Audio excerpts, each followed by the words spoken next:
middle of March now, I'm taking advantage of the fact that the season has been delayed slightly in this garden because of that very cold wind, and although not extremely cold, cold enough to, thank goodness, halt some of the magnolias. Not unfortunately the lovely scented gem. As you can see, there are some brown bits, but my goodness, scented is certainly the word for it. Sweet and spicy. Anyway, the thing is, I'm just going to bring you around here to see one or two treasures. And here's the first treasure appearing. A double daffodil called Queen Anne's double daffodil. Now, the story behind this is that the Prince Bishop of Eichstätt in Bavaria was a very keen plant collector, and he had a large garden behind the palace which he filled with all available plants that he could find, almost 1,000 of them, and he wanted to catalogue them, so he employed a local apothecary to do this job, get a team together, botanists and illustrators, and make very accurate diagrams and paintings of these plants that he'd got, including this little daffodil. So we know, as the book was published in 1611, that it was then about, and that it actually, I think, started flowering in 1601. So it must be one of the oldest of the extant cultivars of daffodils in existence continuously. As to the name Queen Anne, it's not after our own Stuart Queen Anne, but Anne of Austria,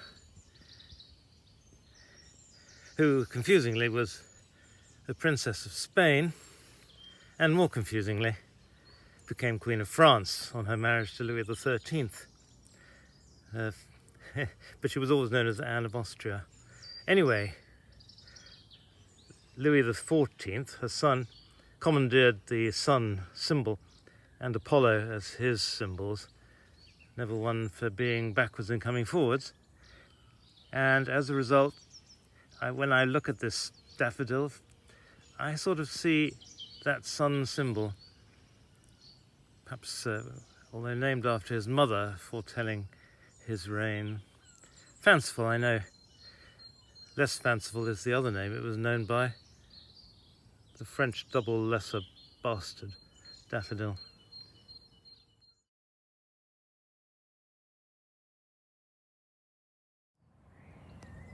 Just above the Queen Anne daffodil is another sweet little flowering cherry, one of the early ones.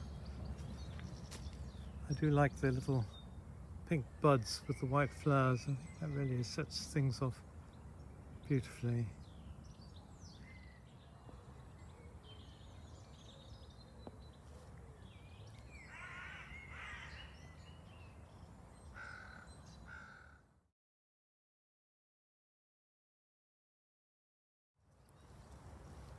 Coming along towards the obelisk, we're passing an early cherry. You can see this has a weeping habit and rather sweet little white flowers. So this is Prunus snow showers. Sort of appropriate, I would say.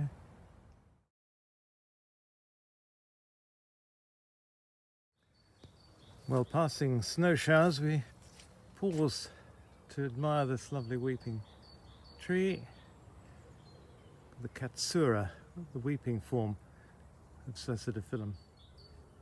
It was introduced into cultivation here from Japan when Japan opened up to the west, having been a very closed community in 1867.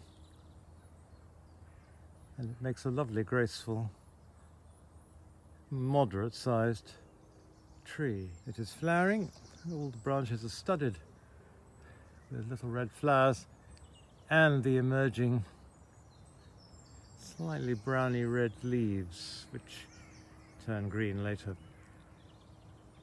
It really is a most attractive and graceful tree and good for a specimen site.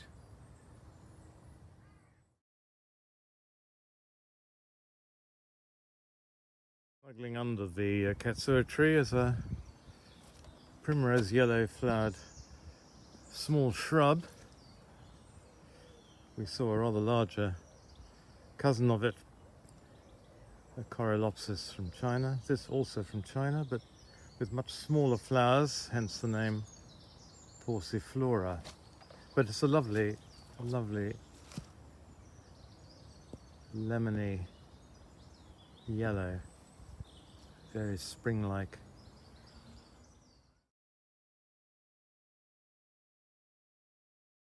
Coming around from the katsura tree, we come across this rather strange rambling currant, which I've tied up to a stake because it's naturally a sort of scrambler. I think it should probably scramble through shrubs, which I've got in another part of the garden doing that, but unfortunately it sort of gets lost. So I've tried putting it up a stake and hoping it'll sort itself out. It comes in a male and female form, and the male flowers are much more plump and self-satisfied. The lady flowers, who need a male to pollinate them, can produce little currants, red turning black. It is quite often pinned up against a wall, but rather like the winter sweet, I just feel it's a waste of a wall unless you've got masses of wall space.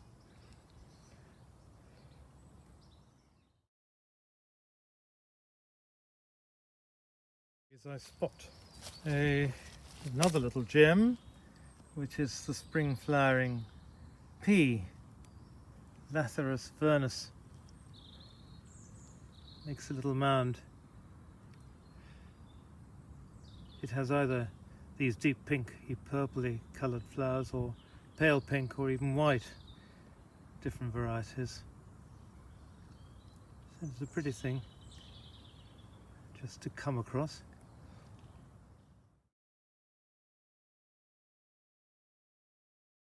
And good heavens, here's the giant snowflake still flowering, which we saw in December. This is Eucogium Gravetye giant. And you remember I said it was the summer snowflake in November, and actually I don't know if it's going to keep on flowering. It might even reach summer. You never know.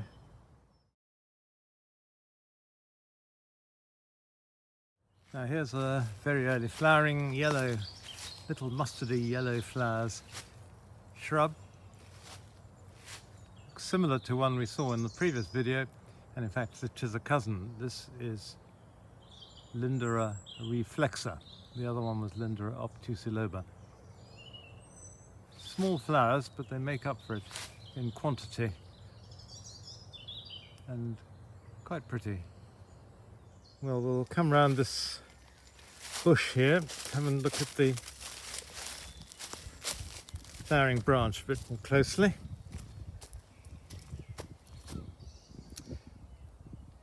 They are attractive flowers, and there are a whole mass of them, so they stand out.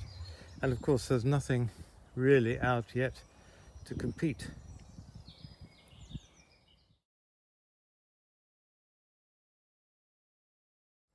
Now the bush we came round to look at the Lindera is nevergreen with slightly toothed leaves, which I bought at Knight's Hayes, and it was labelled something completely different, which seemed very exciting.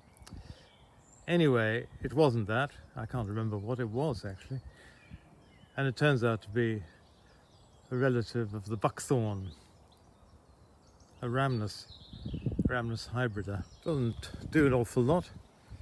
I suppose it's fairly attractive foliage. Certainly the flowers are nothing to write home about. Little teeny yellow ones. But there we are. I'm still carrying on growing it. Seems very happy. Seems ashamed to stop. On our way back to the house, I passed this patch of wild garlic relative, and you think, good Lord, why is he showing us wild garlic, which is the most invasive thing? Even if restaurants pay the earth for the benefit of having some wild garlic in London. But actually, if this was a snowdrop or something, we would be on our tummies taking close-up photographs. I think it's just as beautiful. And in fact, it's really lovely in a vase on its own. The original little clump was given to me by my friend Martin Ricks, who had it from a friend of his who'd collected it in the wild. And really, it's been here 12 years and has hardly spread. It's now 6 feet by 5, I suppose, in a patch, and really lovely.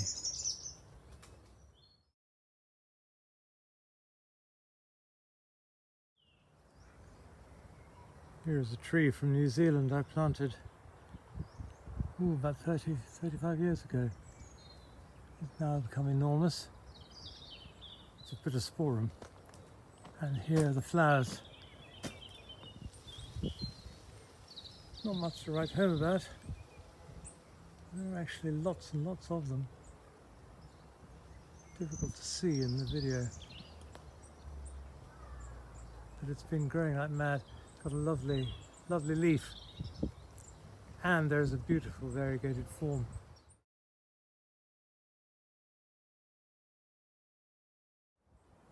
A couple of Madeirans together. A rather sad looking evergreen with lots of brown leaves thanks to that cold wind, called Clethra arborea, sort of lily of the valley.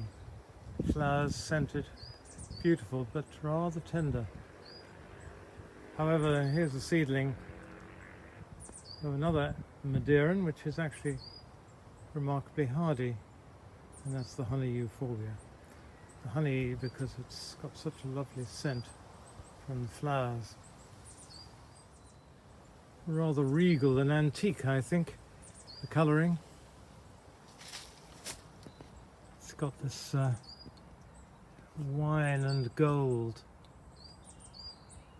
Most attractive.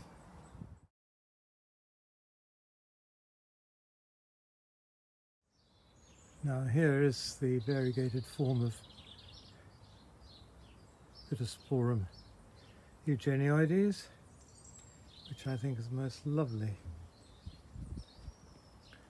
Sort of greyish background to the green of the leaves. It's picked out with pure white irregular edging. Now, I apologise to those of you who can't stand variegated shrubs, but I do think this one is in a class of its own.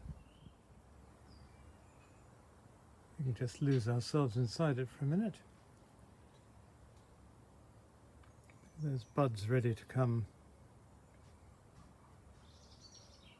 Of course, in spring, not everything is beautiful flowers. We've got this now quite tall and unusual Sorbus from China, which has undergone various namings. And I don't know that it's actually settled on any one particular name, but the new growth is just fabulous. Let's come around the birch and see it.